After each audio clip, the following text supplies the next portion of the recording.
In the kaleidoscopic realm of hip-hop discourse, Charlamagne Tagore, the wordsmith extraordinaire, delves into the enigmatic tapestry woven by DJ Vlad and his platform, Vlad TV. Somebody is going to, it's probably, you know what, it's probably going to end up being Vlad. Salute to my guy Vlad. Y'all can hate on Vlad all y'all want.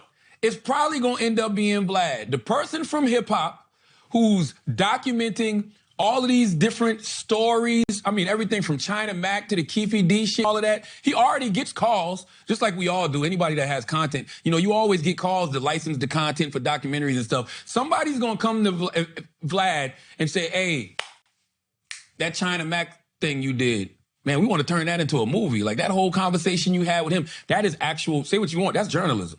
That's actual reporting. He's getting a first-hand count of events from people about their stories and their situations. Do not be surprised if Vlad TV does what Vulture is doing, New Yorker, somebody else I just named. Who else did I just name? I can't remember.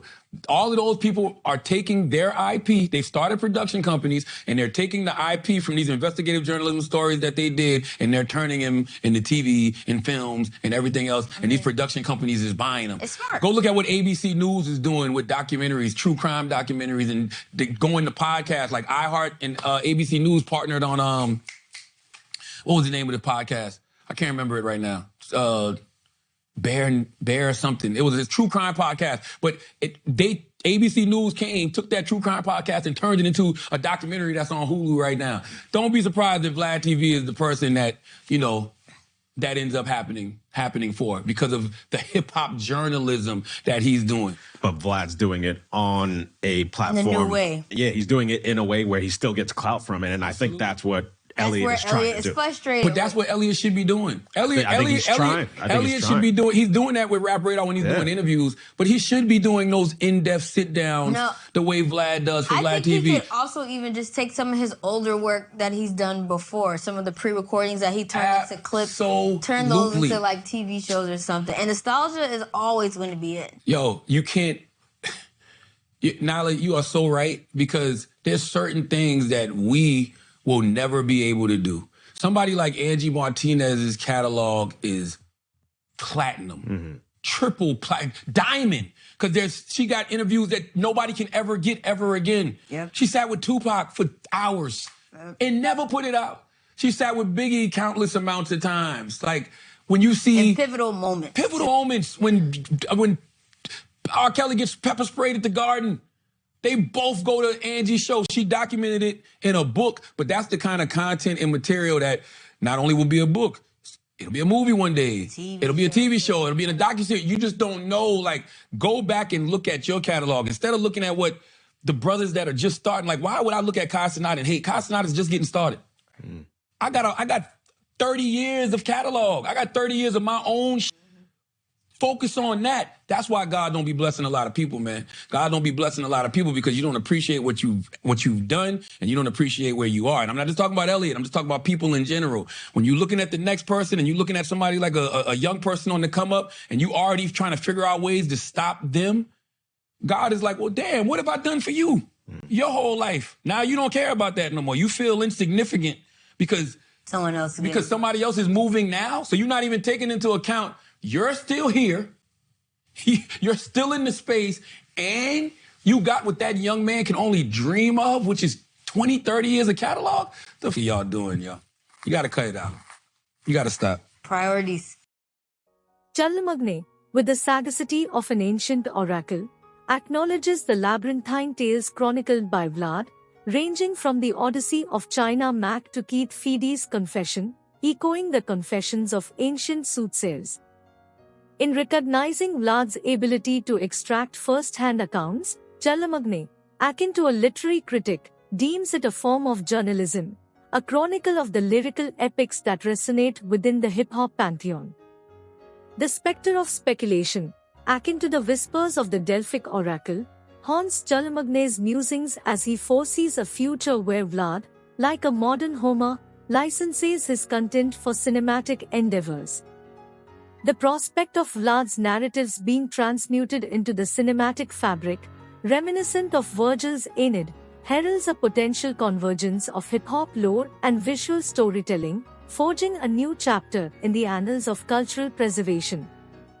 Yet, amid the accolades for Vlad's work, Charlamagne, the lyrical philosopher, unveils a cautionary parable. He invokes the specter of Angie Martinez, a sibyl of hip-hop interviews, whose iconic dialogues with the likes of Tupac and Biggie resonate like Homeric verses.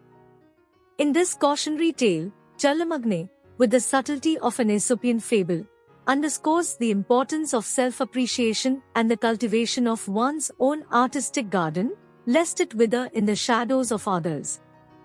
DJ Vlad, the helmsman of this digital vessel, finds himself navigating the stormy seas of controversy, with detractors hurling accusations that echo through the corridors of cultural discourse. The charge of being a culture vulture, a term laden with historical connotations, implies a predatory exploitation of hip-hop's authenticity for personal gain. Critics argue that Vlad TV, with its voracious appetite for sensationalism, extracts narratives from the hip-hop community without a genuine understanding or reverence for the culture it portrays. Like a parasitic entity, it is accused of capitalizing on the struggles and stories of artists, potentially commodifying their experiences for clicks and views. The tapestry of discontent woven by detractors echoes historical patterns where external entities exploit marginalized cultures for profit. The term culture vulture, reminiscent of colonial narratives, suggests an insidious appropriation of the hip-hop narrative without a sincere commitment to its preservation and upliftment.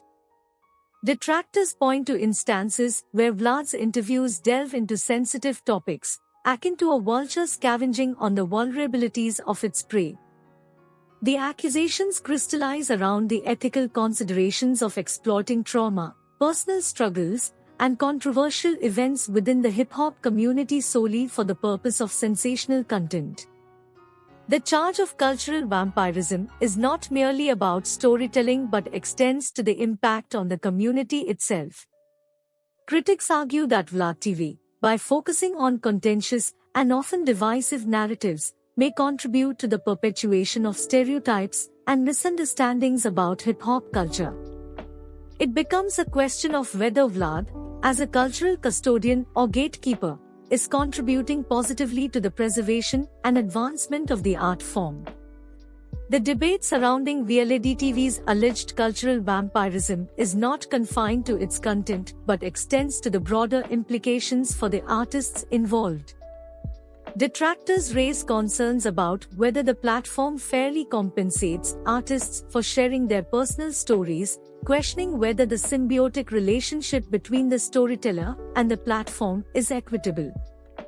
In defense, Vlad may argue that his platform serves as a space for raw and unfiltered narratives, capturing the authentic voices within hip-hop. He may contend that the accusations of cultural vampirism overlook the journalistic nature of his work, where the pursuit of truth and storytelling often involves exploring the depths of both triumphs and tribulations. The admonition to appreciate one's own catalog becomes a refrain, an ancient mantra echoing through the corridors of artistic endeavor. Charlamagne, with the resonance of a griot, champions the cause of recognizing individual accomplishments and the unique content forged over the years. The sage counsel echoes through the ages, reminiscent of the proverbs whispered in the ears of apprentices by the venerable elders of yore. In the mosaic of advice, Charlamagne unfurls the importance of prioritizing and appreciating one's own journey, a lesson akin to the teachings of ancient mentors guiding their proteges through the labyrinth of artistic pursuits.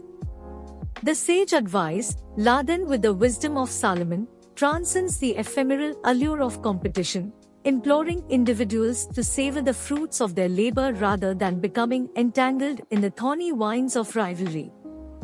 Failure to appreciate one's own accomplishments becomes the bane, a modern-day Cassandra's curse that may thwart the blessings destined to cascade upon the diligent. Charlamagne, with the solemnity of a village griot, underscores the karmic balance, a cosmic dance where gratitude for one's artistic odyssey becomes the key to unlocking the gates of prosperity. In conclusion, Charlamagne Tagore, the modern-day Homer weaving verses in the digital agora, delves into the intricacies of hip-hop journalism through the lens of DJ Vlad's narratives. The wisdom imparted, akin to the riddles of ancient sages, is a beacon guiding artists through the labyrinth of artistic pursuits. As Charlamagne's words reverberate, they become a lyrical alchemy, forging a path where self-appreciation becomes the compass, steering creators away from the treacherous cliffs of comparison. In the grandiloquent tapestry of hip-hop's epic, Charlamagne's counsel becomes a timeless ore, echoing through the corridors of creative endeavor like the immortal verses of the bards of old.